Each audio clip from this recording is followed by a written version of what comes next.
Welcome, and thank you again for joining us this morning. This webinar is being presented by Ramey & Associates in partnership with Enterprise Community Partners and the California Air Resources Board. We also want to take some time to thank Strategic Growth Council for sponsoring the webinar.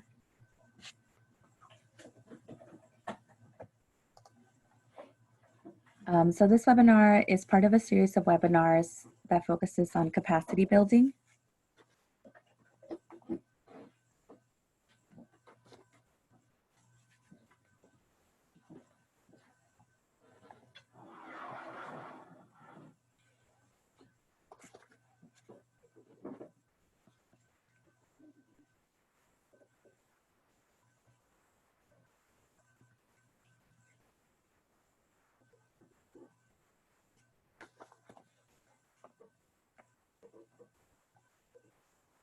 Okay, sorry about that, everyone. So as I was saying, this webinar is part of a series of capacity building webinars for the AHSC program. And this one is specifically focused on understanding the GHG reductions that are quantified in the program. So we'll spend a little bit of time doing introductions, give you a broad overview of the GHG reduction approach in the AHSC program, and then go a little bit deeper into each of the components that is quantified in the program. The next steps. Sorry again about that. Please give me a second. Okay. So after introducing each of the components, we'll also give you a little bit of information on technical assistance and any next steps that are planned right now to help you access technical assistance for the next round. And lastly, we'll spend some time on Q&A. Throughout the presentation, you'll be able to send questions in the chat box, and Enterprise Community Partners or Leila Tala from ARB will also be able to answer throughout and then at the end. The goals for today are, we want to make sure that participants understand how each of the AHSC program components affects GHG reduction and scoring.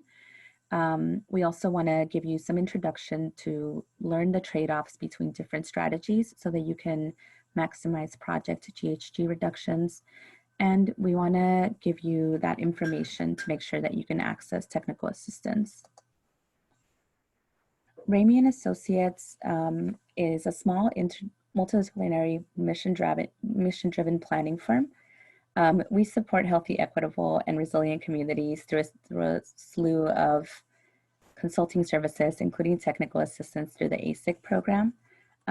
Today you're hearing from myself, Jessica Medina, and my colleague, Diana Benitez, who will be co-presenting with me. But if you work with us or have worked with us in the past on AHSC technical assistance, we also have Sammy Taylor and Walker Wills, who are focused on sustainability and green building, who are part of our team.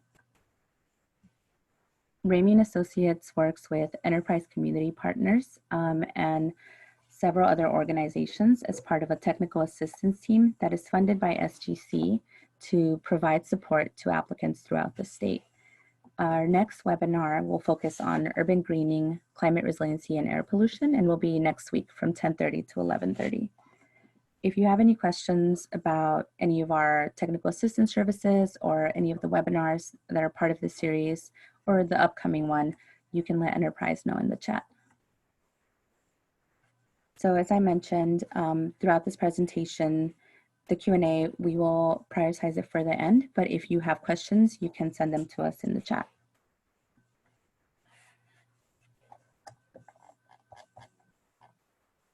So before we start the focus on GHG reductions, we do want to take a step back and give an overview of the AHSC program.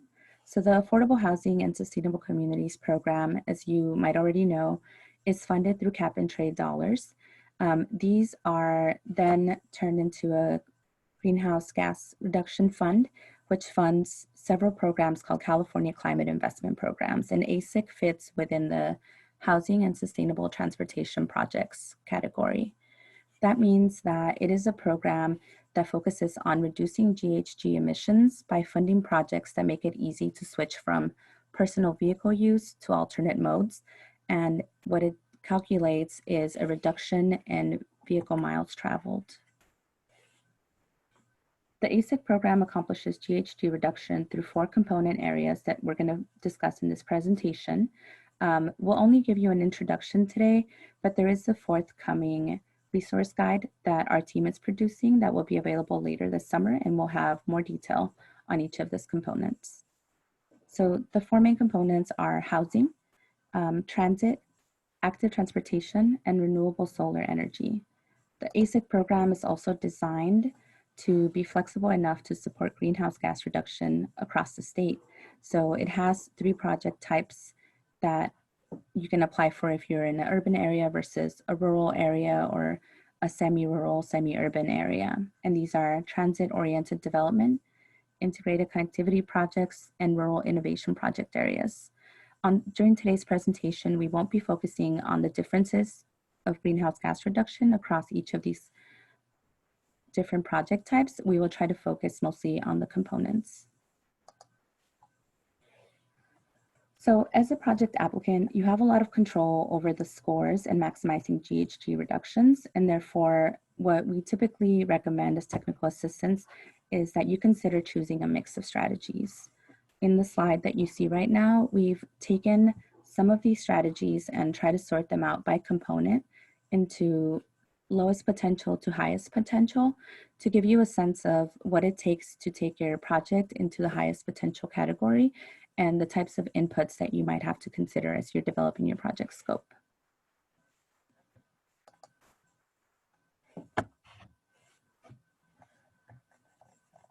The ARB with SGC has developed an AHSC benefits calculator tool that is used to estimate the GHG reductions and co-benefits that will be part of your application. So what it does is it takes each of those strategies according to each component and has formulas in an Excel format that automates the complex methodology of quantifying GHG reductions from land use, housing, transportation, and PV, so solar voltaic, photovoltaic, solar energy generation. And it standardizes all of these methods so that all of the applications can be compared in each round. This tool is supported by a step-by-step how-to guides and background reports, including this user guide, quantification methodology, and a YouTube video that walks you through how to use the tool. These materials are updated each round, so it's important to remember that as round 6 applications materials are released, you might have to go back to look at these applications to see where the changes are from what we're presenting to you today.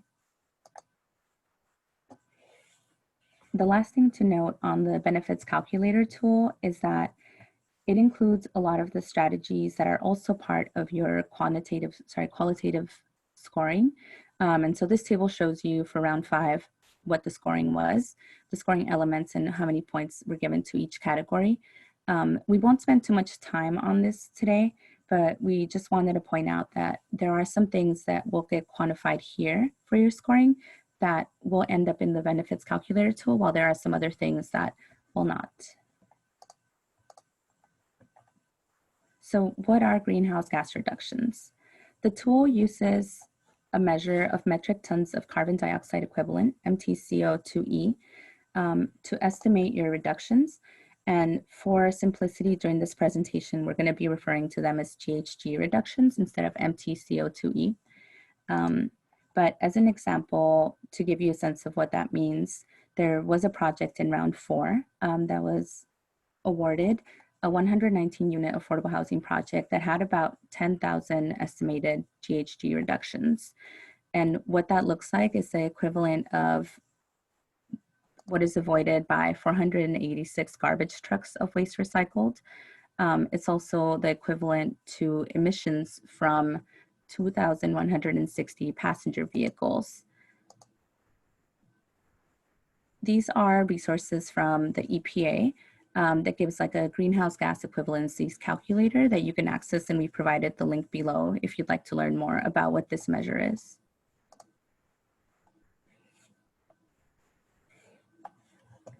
In your application, you will see that GHG reductions, because this is a GHG reduction program through cap and trade, they account for 30 of your 100 points in the project application scores. 15 of those points come from how much you reduce, and then 15 of those come from the efficiency of those reductions. And what that means is the calculator takes into account the reductions and divides it by your AHSC funding request to give a sense of what is the efficiency for those funds. Once you submit an application, SGC, Housing Community Development, and ARB will do an initial review. They then take your GHG reduction scores and give preliminary points for each of those. And they provide you an initial score letter, which you're able to petition for any changes if there were any calculation errors or if the documentation was misinterpreted. And then after that, revisions to the scoring are posted along with final scores from other parts of the application. So during today's presentation, we're going to be talking about a hypothetical project that we're calling Magnolia Square to illustrate what the strategies look like in the benefits calculator tool. Our hypothetical project is an ICP.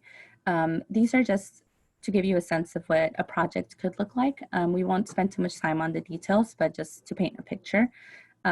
It's a project that is located in Garden Grove, is asking for 20 million in funds, has one 5-story building, and is all affordable on a 1.5 acre parcel. It does include mixed use space as well as residential parking. And the transportation elements on it are a new bus as well as a class 2 bike lane and a walkway. And it will be including some solar energy on the roof. So when you're looking at housing in your project scope, the strategies to consider are emissions. The strategies to consider will be translated into the benefits calculator as emissions from avoided passenger VMTs. So things like how much density you have, how many units, if you have mixed use, the number of transit passes and how long you're providing them for will all impact your GHG reduction score. And how that happens is that in the calculator tool, you want to really maximize the number of people that are living, they're able to live on the site, and then also increase the access to transportation. So the calculator will take into account as people are transitioning from their vehicles into alternate modes of transportation. And what really makes a difference is going to be determined by a range of variables. If you're earlier on in the process, we recommend site selection as the key variable to increasing your GHG reductions. And what that means is that, you know, some sites might not be suitable for this program because they actually won't be able to get you closer to alternate modes of transportation, or you might not have as much of a footprint in order to increase your density. One thing to note in the benefits calculator tool and in AHSC is that mixed use doesn't include just the traditional shopping and commercial uses, but it actually includes publicly accessible space that provides social services and other uses, community uses for community residents. As you're developing your scope on housing, some of the things that you have access to as tools and resources are an ARB distance to the central business district mapping tool, housing verification templates that we will provide in our resource guide, as well as site plans or architect letters from your project itself. A lot of the, as we will discuss in the presentation, a lot of the inputs that go into the calculator tool, you then have to document and verify your inputs so that it's easier for ARB to review.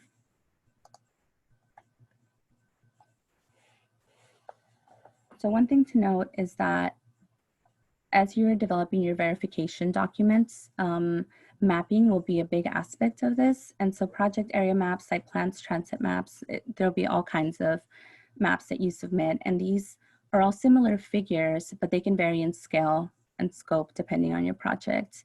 The good thing is that these can be used more than once in your application. And so you'll notice that some maps will include single buffers while other ones will include multiple buffers. And as a result of that, you're able to quantify a lot of these inputs from your tool. So we're going to be looking at screenshots of the calculator to see GHG reduction differences. I don't want you to dwell too much on these numbers. We just want to show you that making a few changes to the inputs that are in your calculator can really improve your GHG reductions. So Magnolia Square is a single 5-story apartment building on a 1.5 acre lot. As we mentioned, we have a mixed use space as well as 50 parking spaces. And what the calculator does is it looks to calculate your net density, for example, it looks at the total number of buildable space, but you can actually remove public streets, public sidewalks, and anything else that you're dedicating to public right-of-way to increase slightly through the calculations your net density. So what our hypothetical project looks like is a total estimated reductions of 4,398. And once you look at some of the changes that we can make, if you were to increase the number of dwelling units, that actually increases your net density, but it also increases your total residential space as well as your mixed use space, which you're then able to rededicate. For our example right now, we want to show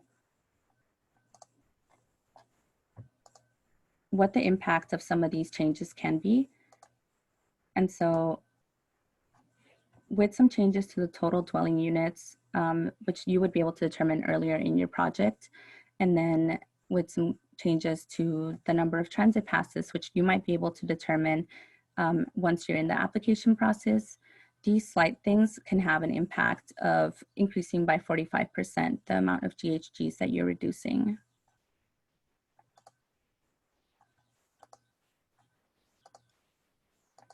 For active transportation, there is a similar approach where you're looking at emissions from displaced autos. And so because the program, as we discussed, is focused on getting people out of their vehicles, some of the strategies are new walkways, bike share, and then bike paths. And what really makes a difference here is the length of your facility. So the longer your facility is, the more key destinations that people can reach. And if you are locating your facilities like bike paths on a highly trafficked road, then it's also more likely that you can prove that you're going to have an increase in facility usage and more people will be taken out of their vehicles. And then some of the other things that really make a difference are the cost to use like bike share programs or the partnerships that you have in place, because that is how you can do programming or you can increase the likelihood that people will join this. Some things to note in active transportation are that missing sidewalk segments are the only ones that can be quantified. You cannot quantify improvements. It has to be a completely new walkway in order to quantify. And so while those have to be brand new, one of the other things to note is that bike facilities also have to be brand new, but with the exception of going from a class 3 to a class 1, 2, or 4 bike lane.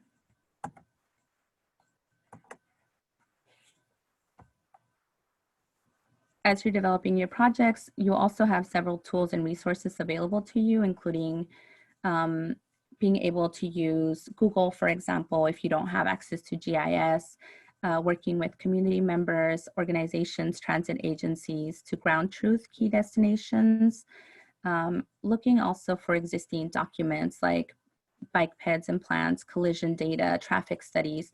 All of these things, along with partnerships with local agencies, will help you determine the best location of facilities, as well as help you prioritize if there is already an existing project component that you can add, help you prioritize something that has already been vetted by the community.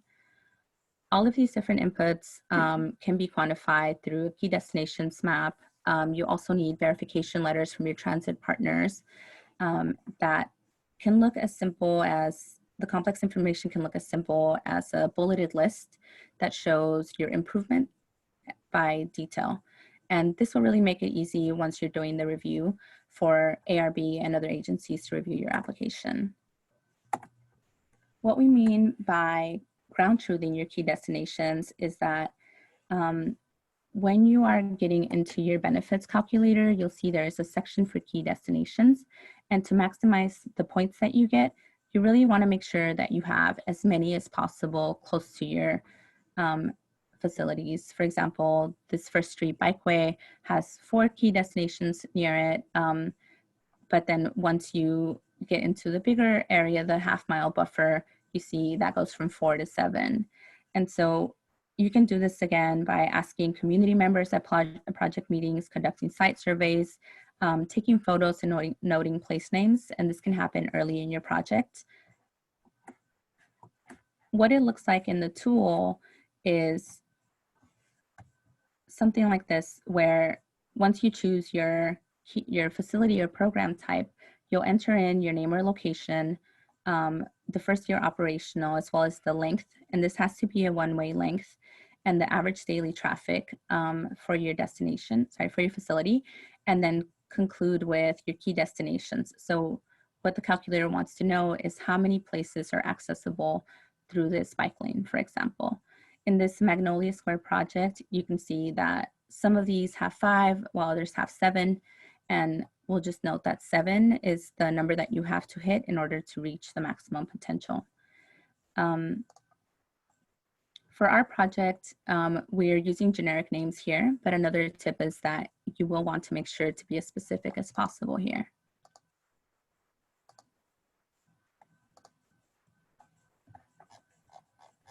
In the Magnolia Square project that we're illustrating this calculator in, we increased the length of the one-way facility types. We changed the location to a place that was that had a higher average daily traffic and more access to key destinations.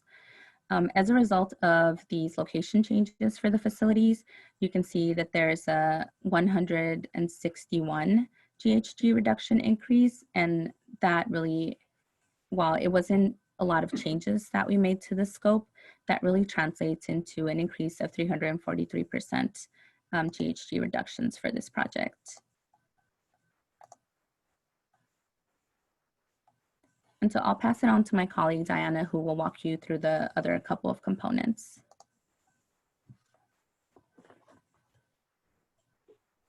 All right, sorry, I had to double unmute myself to make sure you could all hear me. So thank you, Jessica. So I'm going to focus in on the last 2 components, which are transit and solar.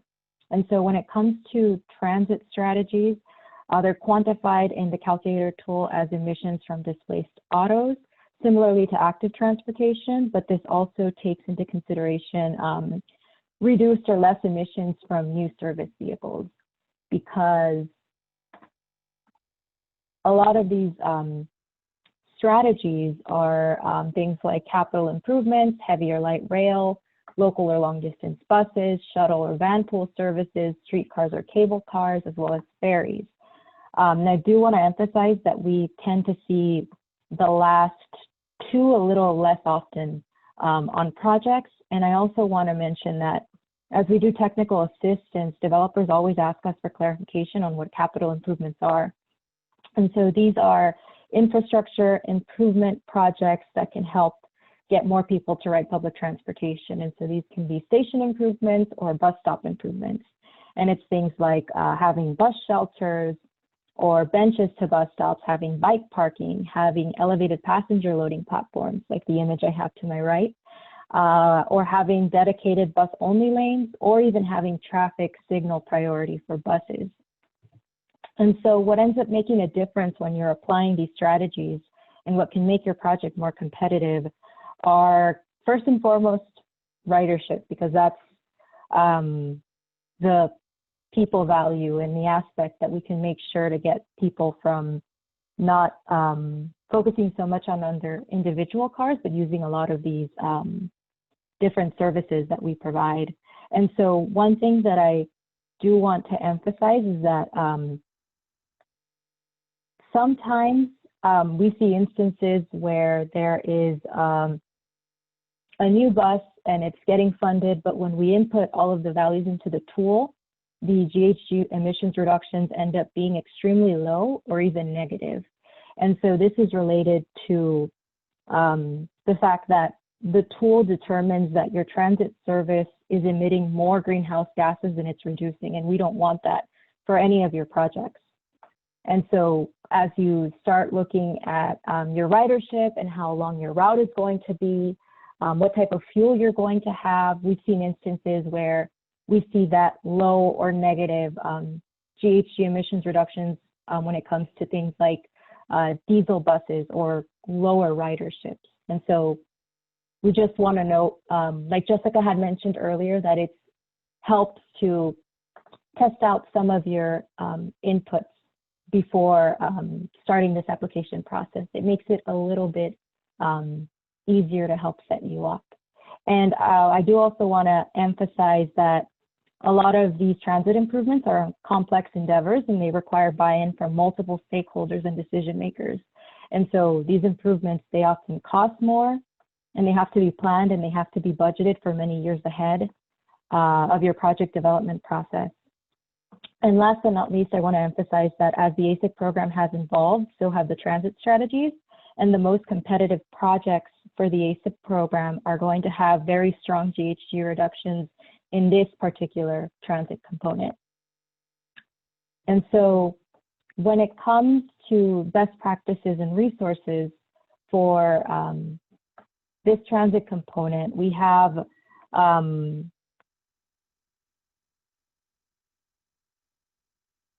recommendations like the importance of developing partnerships with these transit agencies early on in the project development, even as early as site selection, because if you know you want to apply for AHSC funding, it's the best resource or one of the best resources that you can bring to your projects. And so I want to emphasize that transit agencies have capital improvement plans or other plans to apply for funding for programs like AHSC and other GGRF funds, and it gives you that step up in this application process. And I also want to mention that outside of transit agencies, you can also use your community engagement process to discuss transit needs with community members and stakeholders. And this also includes organizations that are focused on things like mobility justice or that focus on other aspects of transit. So you can discuss transit needs or existing plans so you can have a better idea of what's on the ground. And lastly, getting support from elected representatives can be key to securing funding and commitment from transit agencies. We have a list of some of the required documentation that the benefits calculator tool has you fill out. The list is available on the tool, and our guide is going to provide templates and additional tips for you. And this is one of the examples of a sample verification letter for that ridership.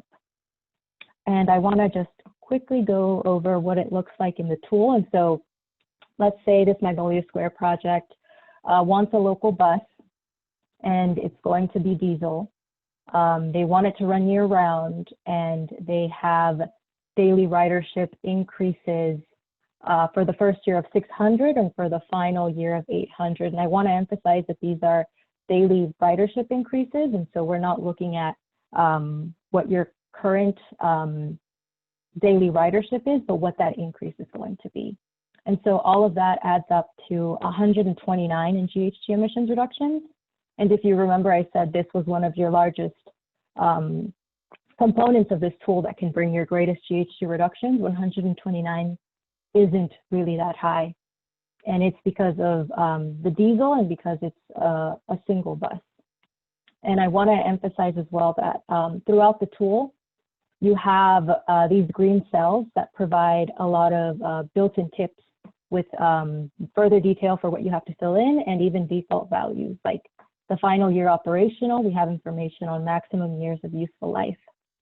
And I also wanted to mention that you notice that annual fuel consumption of ferry is blacked out, and that's because local buses, you don't need information on ferries. And so the tool is really great and really smart that it makes it easy for you so you know just what you have to fill out.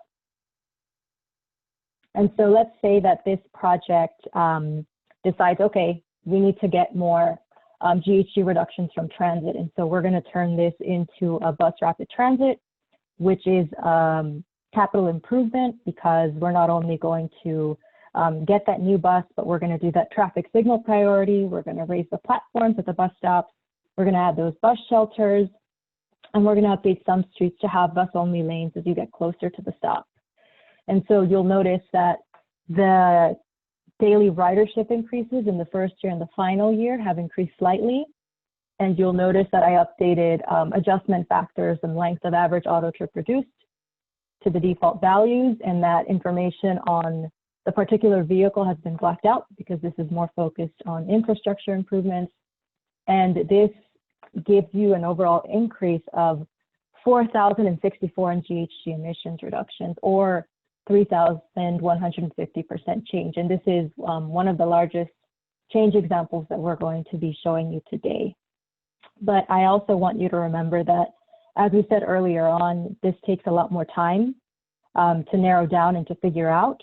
You need to really narrow down on those partnerships, and this isn't something that you can change during your application process. So in the 3 months that you're working on this application, you need to think about this earlier on. But there is one component in this calculator tool that you can rescope during the application process, and we've seen it, and that's the solar component. And so I just want to start off, when it comes to solar, you have to take in a few guiding questions into consideration. First and foremost, do you want to have a solar photovoltaic system as part of your project scope?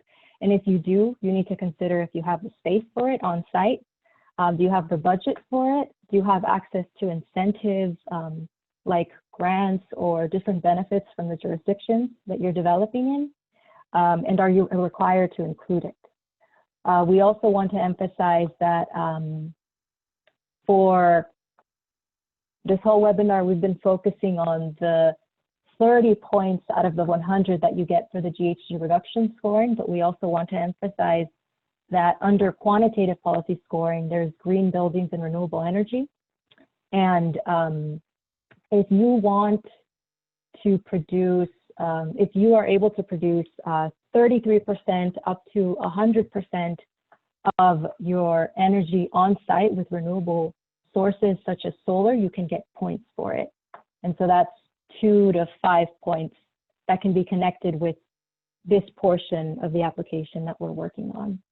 And with that, I do want to emphasize that with the application, you're not limited to having, you're not limited to how much solar you want to add to this, to your project. That green building quantitative policy scoring can help you aim higher, but you can add as much or as little as you want. And I do want to emphasize that for that green building, I just saw a question that came in from Amelia. It does have to be on-site renewable energy, which is why solar is one of those opportunities that you have. And as the very last thing that I want to mention is understanding if you'll be working with a solar and/or energy consultant during this process. The solar consultants can help you determine your solar system size, and energy consultants can help you determine how much energy your building is going to consume. And if you won't be working with either of these consultants, you might want to ask for technical assistance, particularly for this section of the application. Now, for strategies to consider, I want to say that this focuses more on emissions from the avoided grid electricity production. And so we're looking at the electricity your site is able to generate. And if you're going for that those green building points, it's the amount of energy your building consumes. And when it comes to making that difference to your application, as I said, this is one of the aspects that you can change during the application process, and you can see large changes if you're willing to pay for these improvements or have the space. And so it's important to determine where you'll be adding solar, whether it's going to be on the roof or the ground, and how much space you have. And a lot of the energy generated is based on the size of your system and its efficiencies. And so what solar panels you're using, what the watts per panel will be, whether they will be able to move as the sun moves, or will they stay, you know, straight up. Information on their efficiencies for capturing the sunlight, and last but not least, if you'll be going for green buildings. So if you want to get to that 33% of energy produced or 100%, you need to take that into consideration. And I have an image here of a project that Walker Wells, our project manager, worked on a few years ago. That was a zero net energy project. And I do want to emphasize that that some of you already have solar and or energy consultants that you work with later on in your development, and this may be an opportunity to bring them in earlier during the application process to gather some of those inputs for you. And now we do want to add that when it comes to the quantification and documentation, the resources that Strategic Growth Council and Air Resources Board that Jessica mentioned earlier are great, especially for solar. And the first most important resource for solar is the PV Watts tool. And this is the tool that you use to calculate how much energy you're going to produce on site with solar panels. And site plans are also important because they help you figure out how much room you actually have on site. And it helps provide you with inputs that you can put into that PV Watts tool. And then technical assistance to help you get at those generation estimates, and if you're going for green building, to get at those consumption estimates. And we also have a green building verification template for your use in our guide. And I do want to recommend technical assistance capacity, particularly if you're working on doing both solar and green building, because it requires drawing a lot more connections and a lot of double checking of documentation. And these are a few examples of the documentation. And this is an example of what the PV Watts output tool looks like. And I just want to briefly go over what it looks like in the tool. And so this is a really simplified version of the tool for this section in comparison to what we've been showing you earlier. And that's because a lot of the inputs that I described earlier, you need to put them into that PV Watts tool. And so with this hypothetical Magnolia Square project, we have 20% of the electricity being generated, and it's costing about 120 to 160,000. And that gives us about 366 GHG reductions. And so let's say that this project says, we have a little bit more funding, we can do more. And so they decide to increase this. And so they increase the system size to about 100, and they're able to produce 43% of their energy on site, which gives them, gets them into that energy producer level so they can get those green building points. And you see an increase overall with that change of about 186% just for the solar component alone. And I do want to emphasize, when it comes to feasibility wise, you need to consider the cost if you're able to afford it. And then last but not least, it's really important to verify that this amount of solar is actually feasible. We don't want you to win a project and then realize that it's not possible for you to add the amount of solar to your development. And so that's why that verification we mentioned earlier is really, really important. And so now I just want to walk you through all of the changes that we've just mentioned so you can see at the end of the day what these projects end up looking like. And so housing, we increased units, we increased the passes and the funding for those transit passes. Active transportation, we increased the length of the bike lanes and walkways because we located them somewhere else. The average daily traffic increased, therefore increasing our access to key destinations. We made it a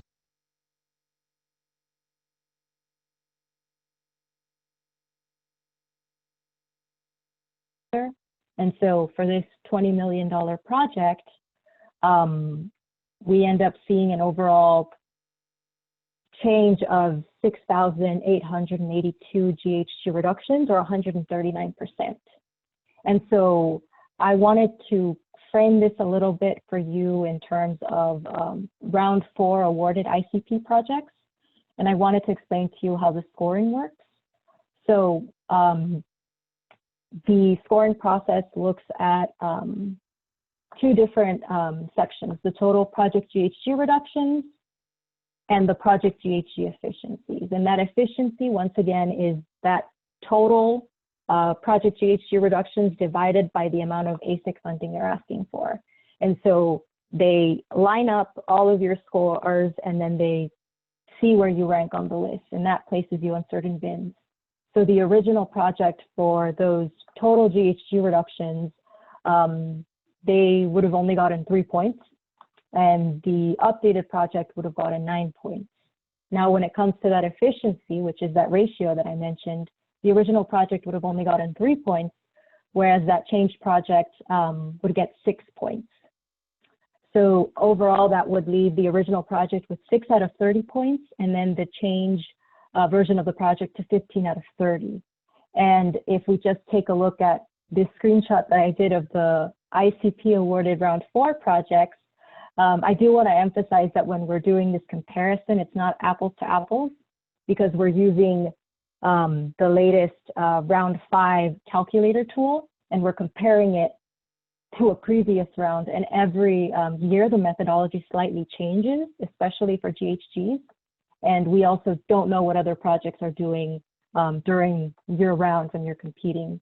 But if we just use this as an example to see how Magnolia Square would fare, that original project with 6 out of 30 would be at very low. It wouldn't even make this list of awarded projects. And so it wouldn't be very competitive at all. Whereas that changed project that we mentioned with that 15 out of 30 would be within the competitive range, lower tier, but it would still be in the competitive range. And so we just wanted to give you this as an example so you could see how it all ties in. And with that, we want to say thank you very much. I provided contact information for Jessica and I, as well as for folks at Strategic Growth Council and the Air Resources Board. So you can contact us if you have any questions. And I do want to mention that we can help you through this process. And so the Strategic Growth Council provides free technical assistance, and Enterprise Community Partners provides contracted technical assistance, and that's where we can come in. And we also have that forthcoming resource guide that we've kept mentioning throughout this presentation that will have templates for a lot of these letters that you need to submit and more GHG tips. And don't forget that the next webinar is on urban greening and climate resiliency and air pollution next week. And let's move to the Q&A.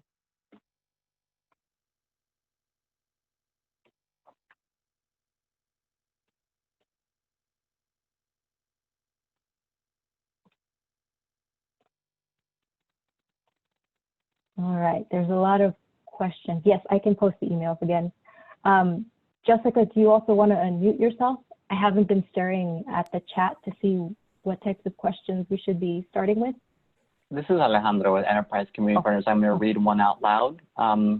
Sometimes the drawings are not complete enough to fine-tune the solar array as long as we meet the kWh included in the app. Will we be in compliance?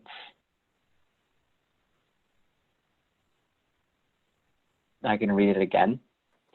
So this is referring to the PV solar. So sometimes the drawings are not complete enough to fine-tune the solar array as long as we meet the kWh included in the app. Will we be in compliance? I will say yes, because as you're filling out the calculator tool, the user guide emphasizes you have to set it to default like arrays and tilts. So the assumption that it's working off on is that it should be in compliance, and that if your array will be slightly different and it'll be more efficient, you should be producing even more kilowatts per hour for that. And so, yes. Great. There's another question here. Does it have to be on-site renewable energy? Yes. Yes, it does. The guide emphasizes that it has to be on-site, and it has to be renewable, and that's why we bring in solar as that added potential.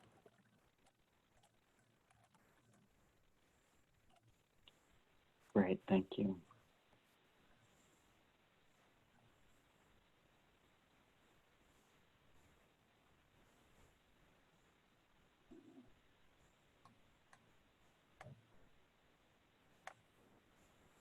And Layla has provided some responses to these questions in the chat as well.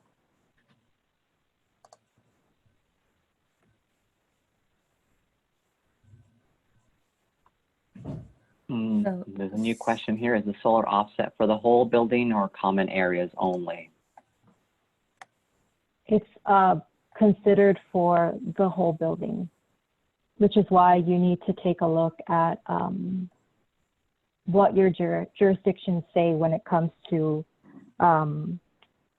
providing solar for the whole community, every single building versus just the common area building.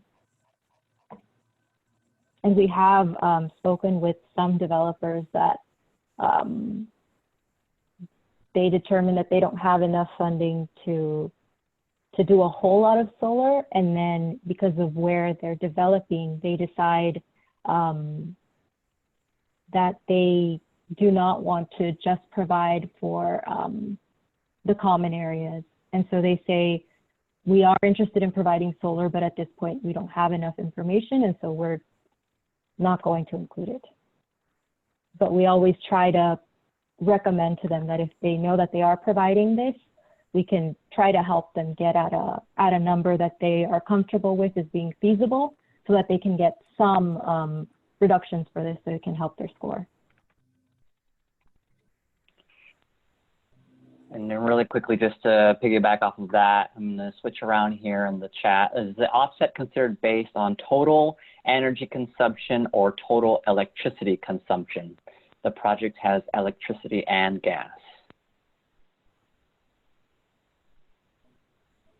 That's a great question, and I think it's a question that Jessica and I were asking each other as we were providing technical assistance last year. Layla, let me know if you agree with this, but my understanding is that it's looking at total energy consumption. And so,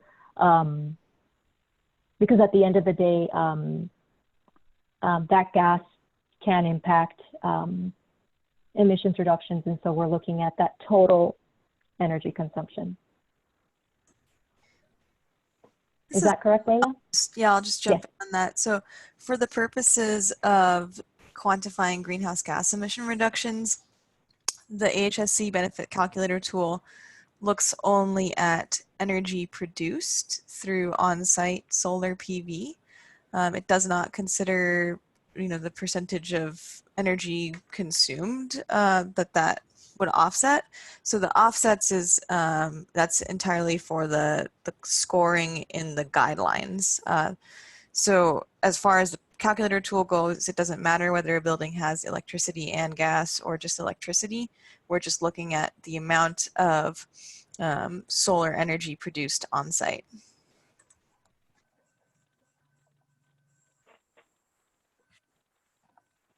Okay, another technical question here. On-site renewables requirements means agencies with limited right-of-way can't capture those points. Can you please explain why there is an increased value for on-site renewable electricity versus 100% renewable grid power?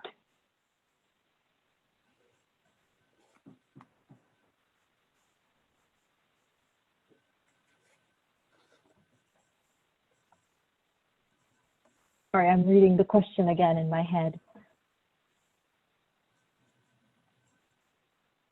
So there is an increased value on that on-site renewable electricity, and that 100% renewable grid power does give you the maximum number of points as long as it's produced on site. And so in that earlier slide I showed with the quantitative policy scoring, you can get up to 5 points for that zero net energy. And so it is. And so, I mean, it is more of an increased value.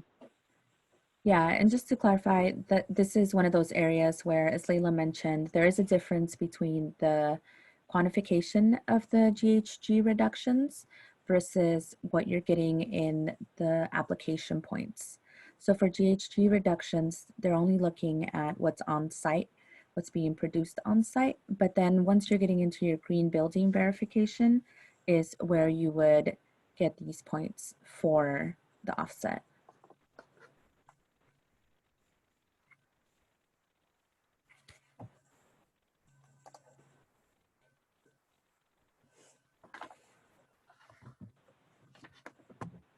This is Walker. Okay, there's I another just quick. wanted to Go ahead, add Walker. quickly. I think the intent is to produce renewable energy and to have the roof be put to some productive use. So I think the fact that you're getting 100% renewable energy through the grid because you happen to be in an area with a community choice aggregator is great. That doesn't mean that there isn't value to having solar on your roof that's producing additional renewable energy.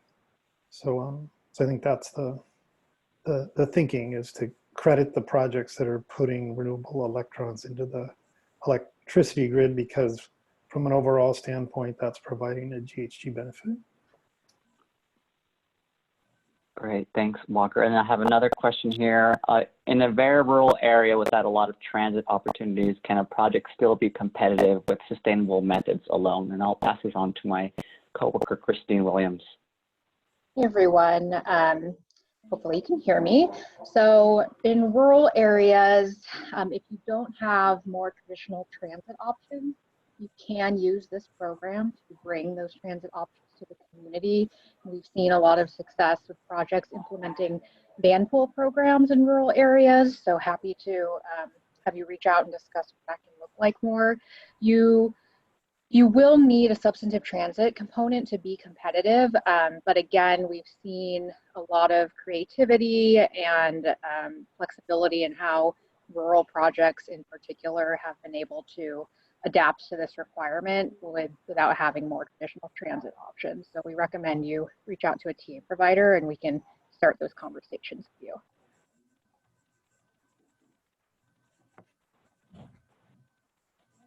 Thanks, Christine.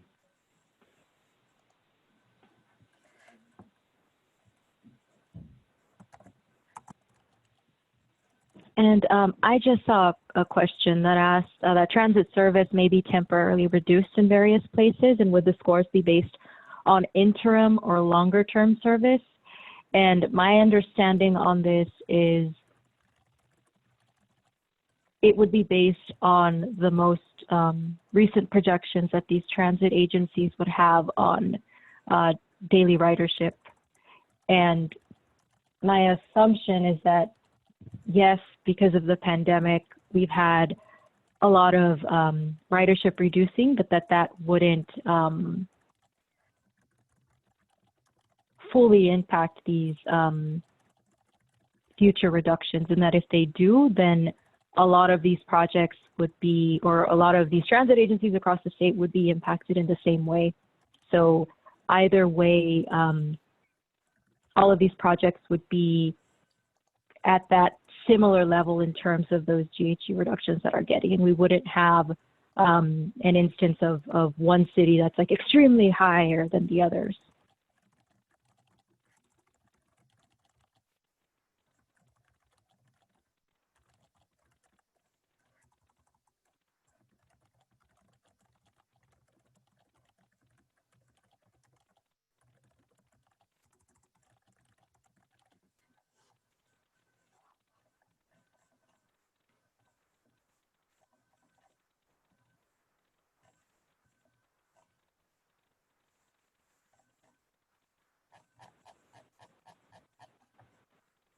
Do we see any other questions?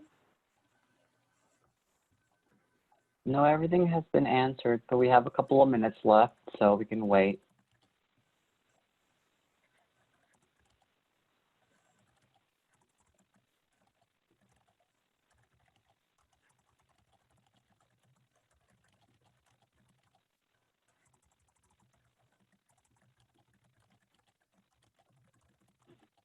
While we're waiting, I want to say thank you again for joining us. I know that particularly this portion of the application is kind of hard to understand sometimes, and so we've tried to tease it out so you have a better understanding of how you can get the highest potentials for your project. And that once again, that technical assistance is offered through Strategic Growth Council or through enterprise community partners, and that Jessica Walker, Sammy, and I, along with other folks providing technical assistance, are able to help.